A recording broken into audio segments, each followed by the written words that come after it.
Nggak kurang. Oke, siap Pak Deki. Biar kita mulai, Ya, Pak Deki. oke, Silahkan Pak Evi. Sidik, bisa dimulai Pak. Siap.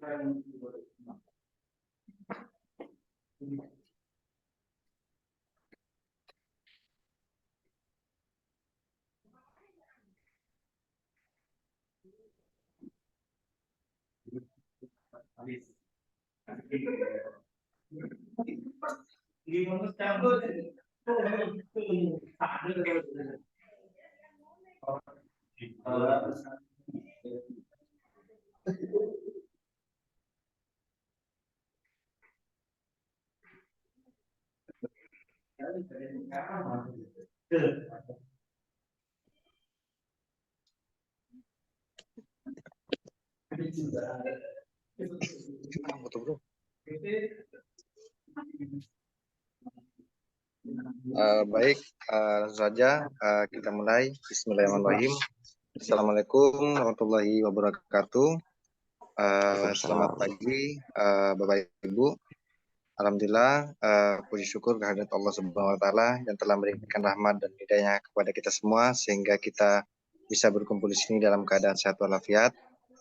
Salawat serta salam kami curahkan kepada baginda Nabi Muhammad SAW yang telah membawa kita dari alam kegelapan menuju alam yang terang benderang. Yang terhormat Bapak Dr. Rahbini MPD, yang saya hormati Bapak Mustafid SPDI, yang saya hormati Bapak Deki Prasetya Utama SH MH, yang saya hormati Bapak Saiful Rahman S3, yang saya hormati Bapak Rafiki SHI, yang saya hormati Bapak Ibu dosen serta mahasiswa yang saya sayangi. Baik, langsung saja biar menghemat waktu dan mempercepat waktu. Selanjutnya dari penelitian yang berjudul Pembangunan dan Penguatan Kolaborasi Budaya dalam Mewujudkan Demokrasi Partisipasi yang Sustainable dalam Perspektif Sosial Legal akan dipaparkan oleh Saudara Evi. Silakan Ibu Evi untuk memaparkan hasil penelitian yang sudah disajikan atau penjelasan secara deskripsinya saja biar lebih jelas dan terperinci. Oke, baik. Terima kasih saya ucapkan kepada saudara moderator, partner saya, Bapak Sidik Ramadan MPD. Sebelumnya saya ucapkan selamat datang dan juga salam kenal bagi pimpinan komisioner di KPU Kabupaten Sumeneb yang saya hormati Bapak Dr. Rahbini MPD, Bapak Mustafid SPDI, Bapak Deki Prasetya Utama SHMH, dan ini juga merupakan partner saya, sejawat saya, dan Bapak Syaiful Rahman STHI, dan yang terakhir Bapak Rafiki SHI.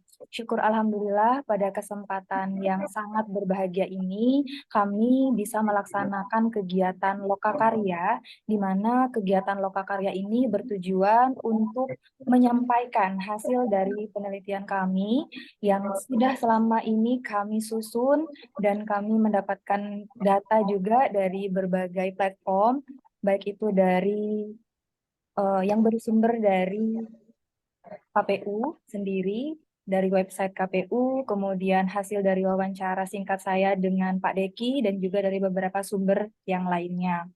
Nah, Bapak Ibu yang saya hormati, serta mahasiswa yang saya hormati, perlu kami sampaikan pula bahwa dalam penelitian yang berjudul Pembangunan dan Penguatan Kolaborasi Budaya dalam mewujudkan demokrasi partisipasi yang sustainable dalam perspektif sosiolegal ini adalah penelitian dana hibah dari Kemdikbudristek.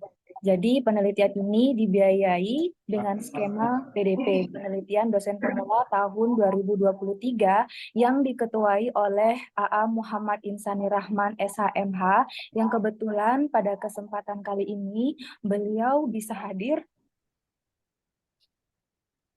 melalui Zoom ini, meskipun saat ini kondisinya sedang dalam keadaan tidak baik atau masih dalam proses pemulihan. Sebelumnya mungkin kami mohon juga untuk Bapak Ibu semuanya berkenan untuk mendoakan Ketua Peneliti pada penelitian ini semoga bisa disegerakan untuk pulih, sembuh, dan kembali ke Bidaraja biar bisa beraktivitas seperti biasa. Dan untuk selanjutnya, anggota itu terdiri dari dua anggota. Yang pertama terdiri dari saya sendiri, yaitu Evi Dwi Hastri, dan anggota kedua, partner saya, yaitu Sidik Ramadan MPD, yang merupakan background keilmuan yang berbeda dari kami berdua, yaitu dari PGSD. Dan teman-teman mahasiswa yang juga terlibat dalam penelitian ini ada Tola Amir dan juga Nazilatul Fajriyah. Bapak Ibu, perlu kami sampaikan juga bahwa selama kami menyusun penelitian ini memang banyak kendala yang kami alami begitu Bapak Ibu, terutama dalam mengumpulkan data dan juga dalam menyusun langkah demi langkah, karena penelitian ini ada 9 langkah yang perlu kami selesaikan sesuai dengan proposal kami. Nah, itu sedikit prakata dari kami. Mungkin kami lanjutkan saja Bapak Ibu ke substansi penelitian ini. Jadi penelitian ini sebenarnya dilatar belakangi oleh 4 hal. Yang pertama, mungkin di sini ada keterlibatan masyarakat yang tidak begitu dirasakan oleh masyarakat itu sendiri. Yang pertama di sini, keterlibatan masyarakat ini kan sebenarnya merupakan hal yang pokok, yang sangat vital dan juga penting dalam pemilihan umum. Oleh karena itu, ini membuat demokrasi di Indonesia menjadi lebih bermakna dan ini mencerminkan cerminan dari negara Indonesia yang bercirikan sebagai negara demokrasi. Oleh karena itu, fokus kita itu adalah masyarakatnya. Nah, karena masyarakat ini juga bagian dari pemilik legal rights atau pemilik hak berpolitik, maka dari situ yang perlu kita tekankan di sini adalah selain mengkolaborasikan penelitian ini dengan KPU sebagai mitra, besar harapan kami pada akhirnya outputnya KPU sebagai lembaga yang membantu dalam menetapkan daftar pemilih tetap yang dalam hal ini adalah masyarakat untuk dapat menggunakan political right itu sebaik mungkin. Meskipun pada hakikatnya political right itu adalah hak kita, hak untuk menolak, hak untuk mengambil, dan hak untuk tidak memilih, begitu. Nah, yang kedua, di sini kami juga berhasil menghimpun data bahwa di tahun 2004, pada saat Pilpres, sekitar 23,30%, kemudian di tahun 2009 sebesar 27,45%, dan di tahun 2014 sebesar 30,42%. Hal ini memperlihatkan bahwa tingkat golput di Indonesia ini tergolong tinggi. Dan ini menunjukkan bahwa golput pasca reformasi ini sangat meningkat. Nah, kemudian alasan yang ketiga, mengapa kami mengambil tema ini yang dikhususkan pada sustainability, begitu, sustainability dengan menggunakan konsep sosiolegal, karena di sini meningkatnya budaya politik parokial. Nah, budaya politik parokial di berbagai daerah di Indonesia ini menghadapi situasi ataupun kondisi yang cukup pelik bahwa setiap kegiatan politik, terutama pada pemilihan yang tidak diminati seperti pemilihan DPR, DPR RI, DPRD, kemudian itu tidak menjadi fokus utama. Tapi untuk pemilihan kepala desa, mereka sangat antusias. Kenapa terdapat perbedaan-perbedaan seperti itu? Nah, nanti kita akan bahas bersama apa yang melatar belakangi perilaku masyarakat yang seperti itu. Nah, kemudian di sini Bapak Ibu tidak cukup membenahi budaya politiknya saja, kami rasa di sini. Jadi perlu dilakukan pengkolaborasian secara sinergis dari keseluruhan budaya yang kita punya. Ada sekitar 7 budaya yang kami gunakan di sini sebagai sebagai bagian dari kolaborasi budaya itu.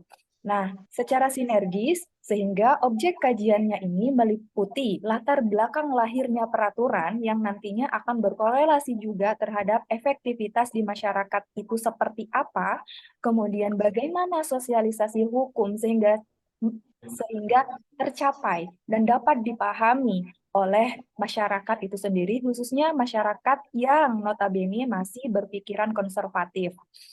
Kemudian, stratifikasi sosial. Jadi ada strata sosial, mulai dari masyarakat dengan ekonomi tinggi, ekonomi menengah, dan masyarakat dengan ekonomi rendah. Jadi tingkat stratifikasi sosial yang sangat cenderung terlihat seperti ini membuat masyarakat itu berbeda cara dan juga pola pikirnya terhadap mengimplementasikan political right itu.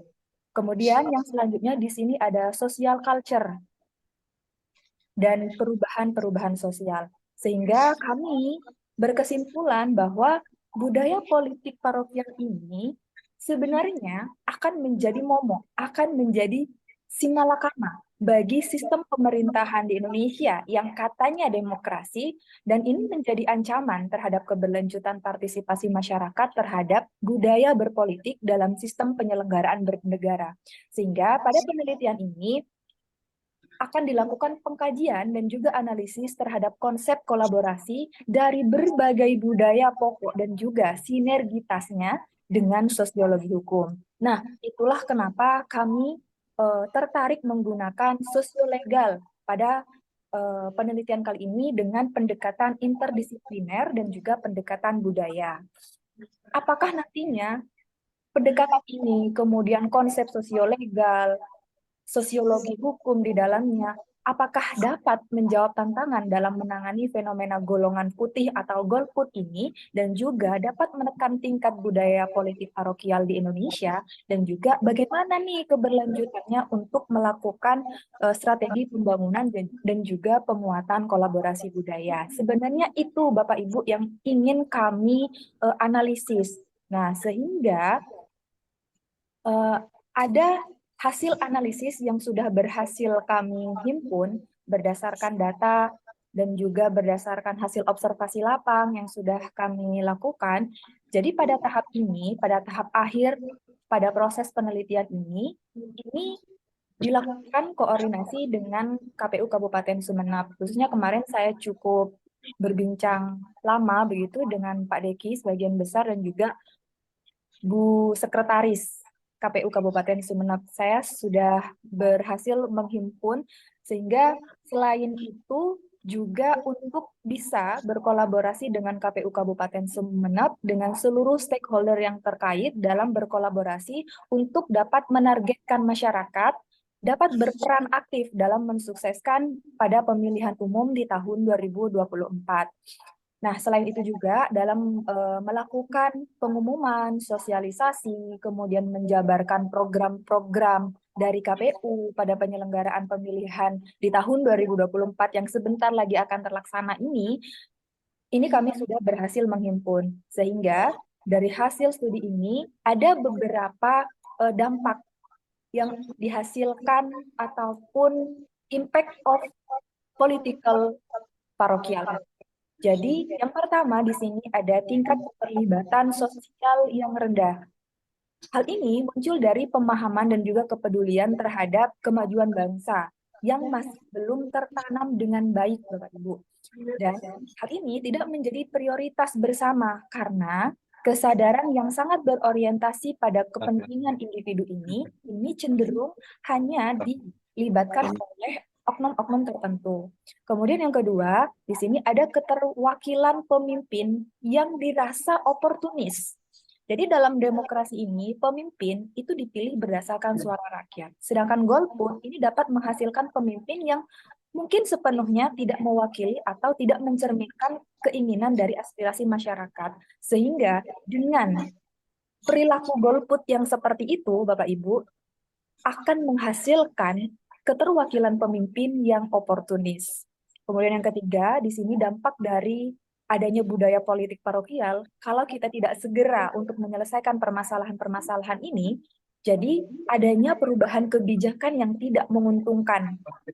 Contohkanlah seperti ini, sekarang dunia perpolitikan di Indonesia dengan 3 kubu yang berbeda-beda, dengan 3 permasalahan yang berbeda-beda, itu sudah menunjukkan bagaimana kebijakan-kebijakan yang dihasilkan di era saat sekarang ini hanya menguntungkan bagi pihak tertentu, sedangkan pihak yang lain akan merasa hal ini merugikan. Seperti saat sekarang ini yang lagi viral adalah batas usia calon wakil presiden.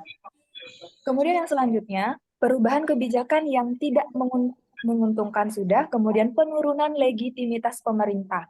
Jadi ketika tingkat golput itu tinggi, pemerintah yang terpilih ini mungkin memiliki legitimitas yang rendah.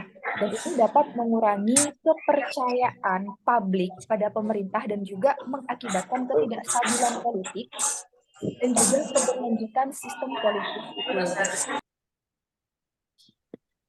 Kemudian selanjutnya, tingkat partisipasi politik yang rendah mengakibatkan golongan putih, political right yang tidak digunakan, itu dapat mempengaruhi tingkat partisipasi politik yang lebih luas. Bayangkan saja, ketika mahasiswa, saya contohkan dalam lingkup mahasiswa, Bapak Ibu, jadi sebelumnya saya juga sudah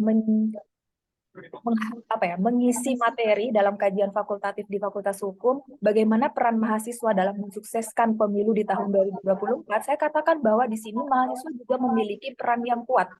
Karena selain agent of change, mahasiswa di sini juga memiliki kekuatan terhadap statusnya sebagai mahasiswa. Karena dia itu bisa mendoktrin dari partner-partner yang lain dalam keorganisasiannya. Jadi tingkat partisipasi politik yang mampu didoktrin, baik itu oleh mahasiswa, lembaga-lembaga tertentu, oknum-oknum tertentu, ini berpotensi kuat dan berpotensi menyebar lebih luas. Bayangkan jika Indonesia itu dikuasai oleh orang-orang atau pihak-pihak yang tidak berpihak pada sistem pemerintahan yang sekarang, sehingga berpotensi pada tingkat golput yang lebih tinggi. Gitu. Kemudian yang selanjutnya, potensi penyalahgunaan kekuasaan Bapak Ibu. Dengan tingkat partisipasi yang rendah itu, tendensinya ada potensi bagi pemimpin yang terpilih itu akan menyalahgunakan kekuasaannya. Jadi ketika kita tidak menggunakan peran kita dalam berpolitik, menggunakan political right kita, maka kita juga memiliki andil untuk menciptakan penguasa-penguasa, pemimpin-pemimpin yang tidak mengaspirasi pikiran rakyat dan juga apa yang menjadi cita-cita bangsa. Kemudian yang selanjutnya di sini ketidakmampuan perubahan yang ke arah positif. Jadi golput dapat menghambat kemampuan untuk menghasilkan perubahan-perubahan positif dalam sistem pemerintahan, bernegara, pengaturan di dalam masyarakat, karena pemilih yang tidak berpartisipasi ini tidak dapat mempengaruhi terhadap kebijakan-kebijakan atau perubahan yang mereka inginkan. Padahal untuk masyarakat A, ini menginginkan ke arah seperti ini, sedangkan kekuasaan justru mengarahkan masyarakatnya agar mengikuti apa yang dikehendakinya. Nah, dari sini sudah kita mendapatkan gambaran Bapak Ibu bahwa bahayanya, kemudian dampaknya begitu terasa bagi kita dan tidak hanya untuk 5 tahun ini, tidak hanya satu periode pemilihan saja, tapi untuk periode-periode selanjutnya, dan ini juga akan menjadi PR bagi Komisi Pemilihan Umum selaku lembaga yang menjadi salah satu pihak yang mampu ataupun berorientasi terhadap mensukseskan pemilihan umum untuk periode-periode selanjutnya. Jadi saya rasa penelitian ini cukup relevan ketika saya memilih KPU Kabupaten Sumeneb untuk berkolaborasi dengan saya dalam menekan tingkat politik parokial itu. Nah, selain itu Bapak Ibu, untuk hal yang lain, dan ini saya stop share aja biar kita enak untuk, biar enak diskusinya Bapak Ibu. Jadi saya lanjutkan. Selain itu, di sini juga ada beberapa hal yang sudah kami lakukan analisis Bapak Ibu. Selain itu, yang menjadi faktor penyebab rendahnya tingkat partisipasi politik. Kalau tadi kita sudah memberikan gambaran bagaimana bahayanya, bagaimana dampaknya secara berkelanjutan dari politik parokial itu. Kemudian saat ini kita jabarkan juga bagaimana sih faktor penyebab rendahnya tingkat partisipasi politik, apa yang melatar belakangi mereka sehingga mereka itu lebih memilih untuk diam, bersikap apatis, bersikap tidak mau tahu. Nah, di sini ada beberapa faktor yang berhasil kami himpun, ada 6 faktor. Yang pertama, ada prioritas lain. Jadi seperti yang saya katakan di awal, adanya stratifikasi sosial itu akan menjadikan prioritas bagi mereka itu tidak sama. Misalnya nih, untuk masyarakat yang berekonomi tinggi, prioritasnya itu pasti terhadap masalah perpolitikan, ekonomi, dan lain sebagainya. Beda halnya dengan masyarakat dengan ekonomi rendah, mereka tidak akan memikirkan bagaimana ke depannya sistem pemerintahan ini seperti apa, sistem bernegara ini seperti apa, sehingga mereka hanya fokus terhadap urusan mereka masing-masing, terutama nih seperti pekerjaan, masalah keluarga, daripada mereka sibuk-sibuk memikirkan masalah politik. Lebih baik mereka sibuk untuk mencari uang gitu. Jadi pola pikir itu yang menjadi dasar bahwa prioritas lain dari adanya stratifikasi sosial itu cenderung masih dialami oleh berbagai lapisan masyarakat, khususnya mungkin di Kabupaten Sumeneb. Kemudian yang kedua, Bapak Ibu, di sini ketidakpuasan terhadap sebuah sistem, yaitu sistem pemerintahan. Orang-orang yang memiliki pandangan, apalagi orang yang tidak pro terhadap sistem pemerintahan yang sekarang, itu pasti merasa bahwa sistem politik saat ini itu tidak mewakili apa yang menjadi harapan mereka. Jadi kepentingan mereka, misalnya seperti banyaknya korupsi, terungkapnya oknum-oknum yang melakukan perbuatan eh, melawan hukum, seperti banyaknya oknum-oknum pemerintahan yang terjerat tindak pidana korupsi dan tindak pidana yang lain, itu mengakibatkan ketidakpuasan terhadap sebuah sistem. Jadi mereka akan berpikir, untuk apa adanya demokrasi seperti ini? Toh nanti pemimpinnya orang-orang itu lagi. Jadi kita hanya akan terbelenggu dalam satu lingkaran itu saja. Jadi mereka sudah pesimis duluan, begitu Bapak Ibu. Dan cenderung menjadi apatis karena mereka merasa bahwa partisipasi politik yang mereka berikan itu tidak membawa perubahan yang signifikan. Jadi mereka memilih, ya sudah, buat apa saya memilih, buat apa saya nyoblos, lebih baik saya kerja daripada saya harus izin ke atasan misalnya, daripada saya harus nggak libur, nggak kerja 1 hari, nanti saya rugi, nggak bisa mendapatkan untung hari ini. Lebih baik saya cari uang begitu. Jadi pemikiran yang seperti ini menyatakan secara tegas bahwa mereka itu sudah tidak puas terhadap sistem politik saat ini. Yang selanjutnya, Bapak Ibu, sikap skeptis. Jadi sikap skeptis terhadap politisi, kemudian terhadap partai politik, ini bisa menyebabkan sikap yang apatis seperti itu. Merasa bahwa kegiatan yang bernuansa politik ini tidak dapat dipercaya, bahwa mereka hanya berusaha untuk kepentingan sendiri dan tidak tertarik untuk terlibat. Jadi mereka menganggap bahwa partai politik yang berkoalisi, kubu 1, kubu 2, kubu 3, mereka punya visi misinya sendiri. Mereka punya targetnya sendiri. Yang ditargetkan siapa? Ya golongannya.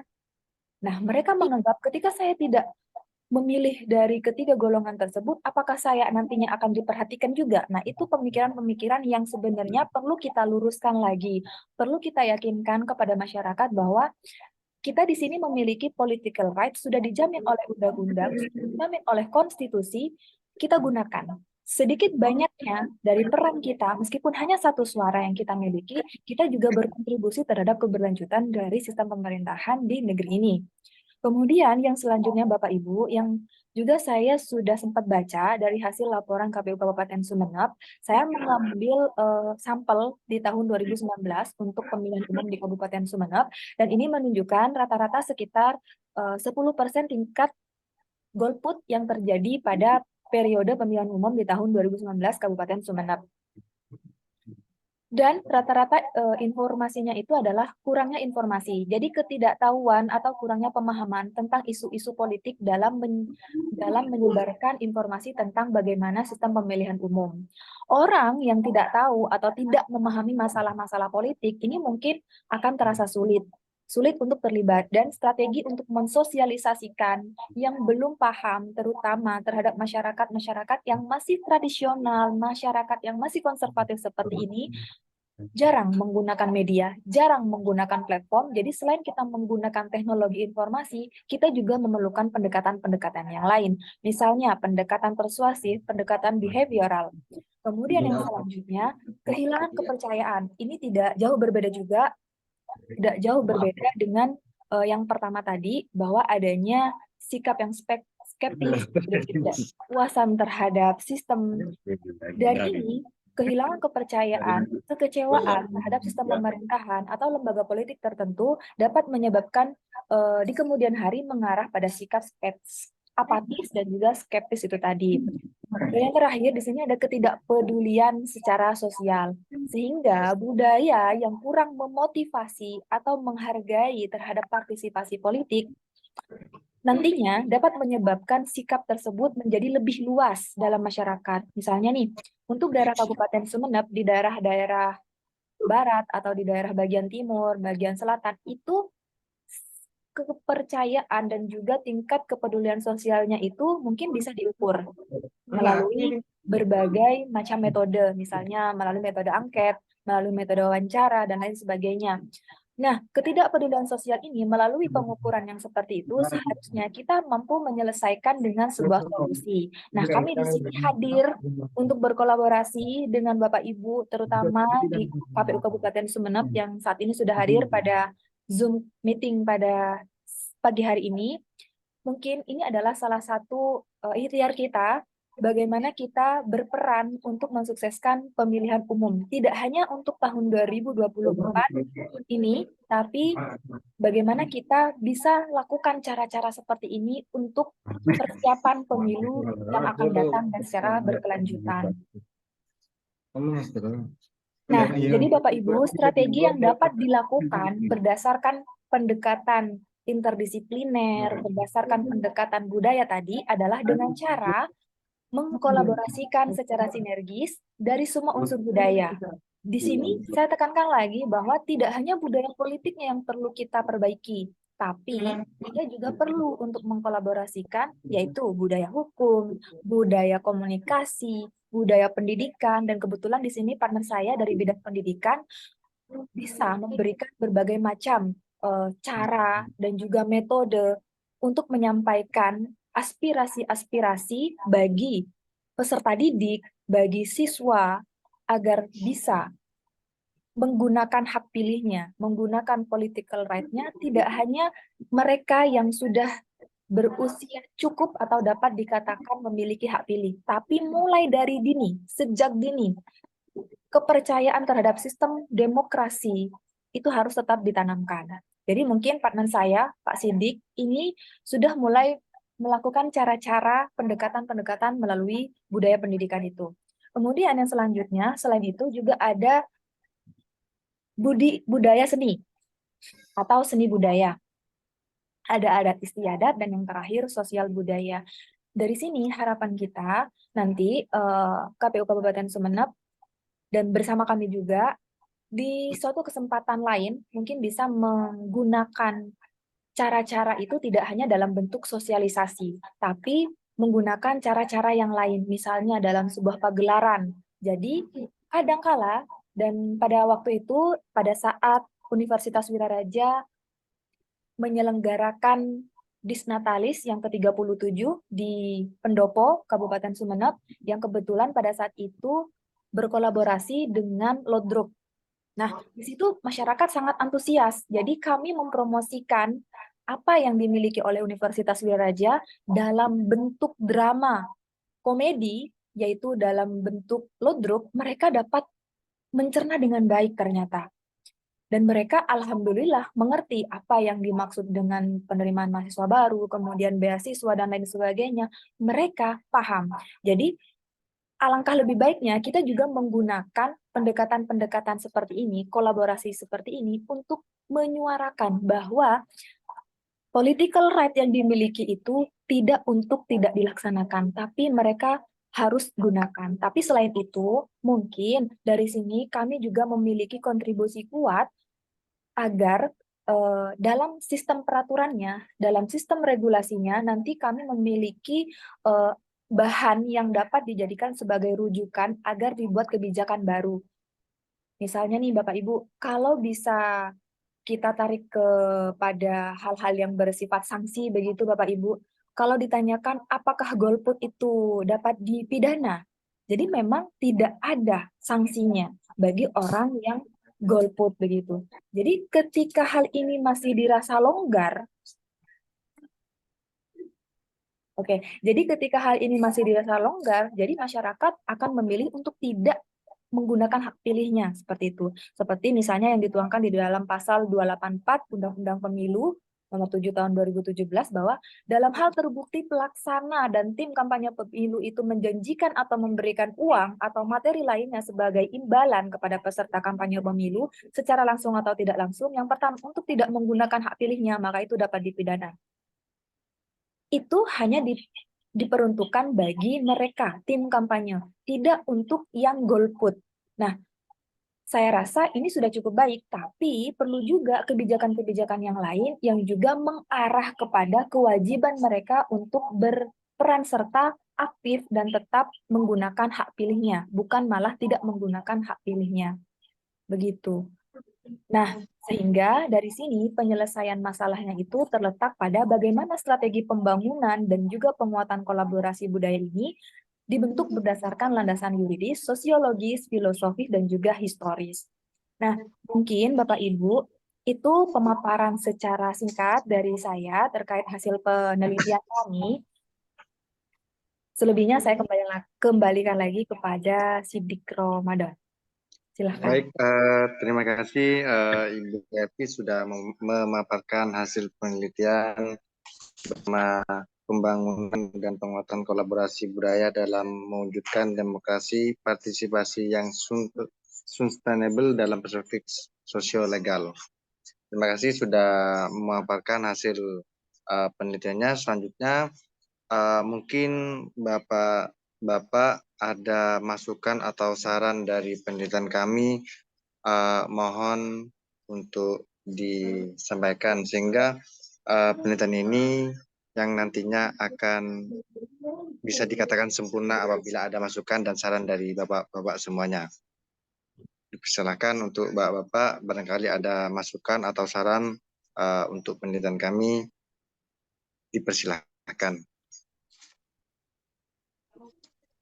Mungkin Tak tanggapi ini? Ya, langsung aja Pak Deki, ya. Ya, oke. Ci Mustafid, Pak Ci Mustafid. Ya, halo. Tanggapin lagi langsung Ki. Ki Ya, mohon ya. tambahin Ci. Oke. Baik, terima kasih para dosen di Universitas Wiraraja, tim penelitian, juga kolega saya, Komisioner KPU Kabupaten Sumeneb, sudah hadir. Ketua mungkin masih dalam perjalanan ke bandara. Mungkin yang bergabung saat ini Pak Haji Mustafid, Pak Saiful Rahman, dan Pak Rohiki, dan saya sendiri. Baik, langsung saja terkait dengan penelitian dari tim penelitiannya Bu Evi dan Pak Siddiq maupun Pak Insani.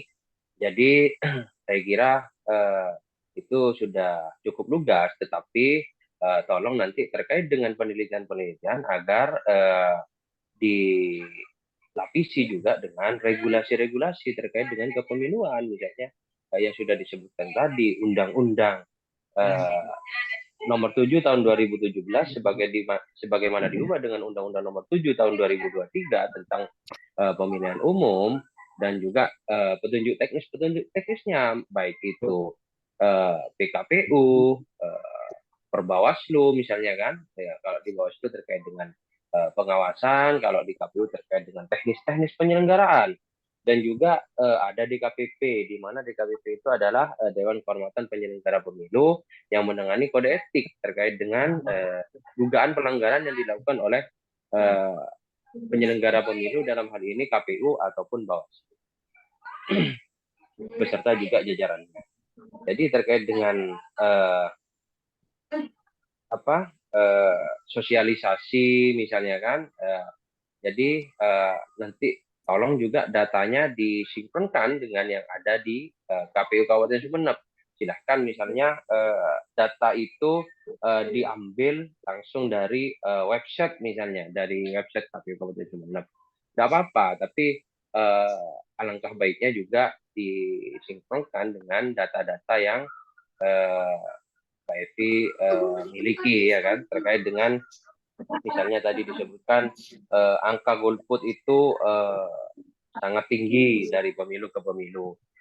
Saya kira barusan periode 2014 sampai 19 di Kabupaten Sumeneb itu sangat tinggi angka partisipasi masyarakat dalam memberikan hak pilihnya ke TPS di dalam pemilu. Misalnya di pemilu 2019 itu, seingat saya angka partisipasi itu 81,6% di Kabupaten Sumeneb. Sudah sangat luar biasa itu ya kan. Terus di pilkada 2020 yang lalu, walaupun kita ada pandemi ya, menggunakan protokol kesehatan yang sangat ketat, alhamdulillah KPU Kabupaten Sumeneb juga menembus angka 75,8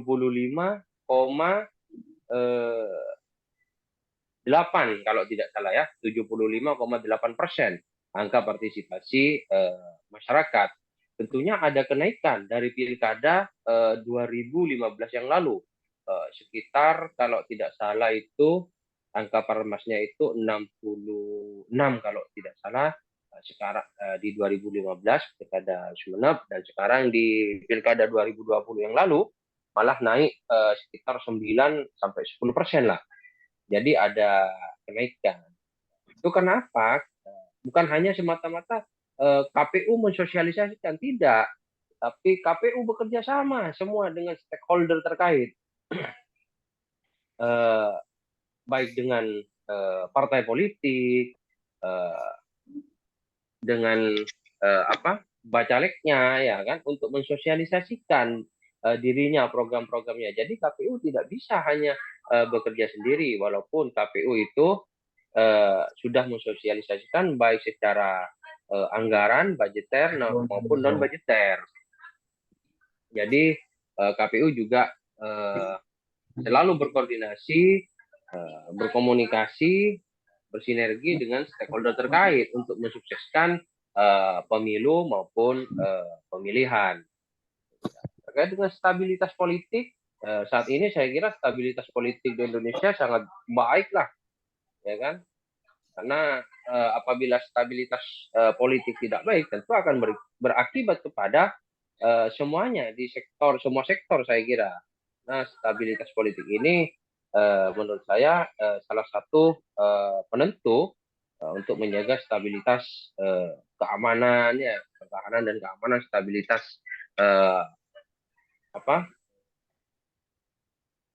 moneter misalnya, kebijakan keuangan. Jadi kalau stabilitas politik kita baik, aman, saya kira stabilitas semuanya akan baik. Saya kira di dunia pendidikan, belajar mengajar tentunya sangat tentram, aman dan damai saya kira ya saat ini. Saya kira itu mungkin nanti ada tambahan dari Pak Haji Mustafid, dari kolega saya, ataupun dari Pak Saifur ataupun Pak Rafiki. Ya, monggo Pak Itu Mustafid, mungkin ada yang perlu ditanggapi Pak Mustafid.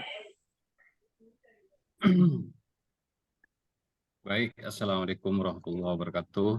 Waalaikumsalam warahmatullahi wabarakatuh. Terima kasih pada Pak Evi, Dia Astri yang telah memberikan waktu pada saya. Juga kawan-kawan komisioner yang saat ini sama-sama mengikuti Zoom. Sedikit ya menanggapi terkait dengan penelitian, pembangunan dan kegiatan kolaborasi budaya dalam demokrasi partisipasi yang sustainable dalam perspektif sosiolegal. Ada beberapa yang disampaikan oleh Mbak Evi, memang faktanya memang benar, akan tetapi ya saya sebelumnya saya sampaikan, sebelum jadi KPU saya juga pernah jadi penyelenggara dari tingkat desa, tingkat kecamatan, sampai saat ini di KPU Kabupaten Sumeneb. Ya, fakta-fakta di lapangan yang disampaikan Mbak Evi itu memang benar. akan tetapi pada saat ini mengalami perkembangan yang signifikan. Yang semula pemilih, terutama ya kalau istilahnya sekarang pemilih milenial, banyak yang dulu sangat apatis dengan pemilu atau pilkada, tapi pada hari ini insya Allah partisipasi milenial justru sangat signifikan ya. Kalau mengenai tadi perbedaan antara pilkades dengan pemilu, kenapa kok pemilih lebih cenderung lebih tinggi partisipasinya ketimbang pemilu? Karena kalau di pilkades itu tidak hanya panitia yang melakukan sosialisasi dan melakukan kegiatan-kegiatan ke bawah, akan tetapi calon-calon kades juga sangat masif melakukan sosialisasi, sehingga partisipasi masyarakat juga pemilih milenial itu sangat sangat tinggi. Pasca pemilihan itu ada kegiatan berkelanjutan, artinya tidak hanya sebatas visi misi. Visi misi itu memang benar-benar dijalankan dan memang benar-benar menyentuh pada masyarakat, sehingga masyarakat sangat peduli terhadap pemilihan kepala desa. Kemudian kenapa pemilu kok cenderung lebih rendah partisipasinya ketimbang pilkades? Pemilu ini pengalaman saya ya, dari tingkat desa sampai tingkat kecamatan, ketika caleg atau capres yang pernah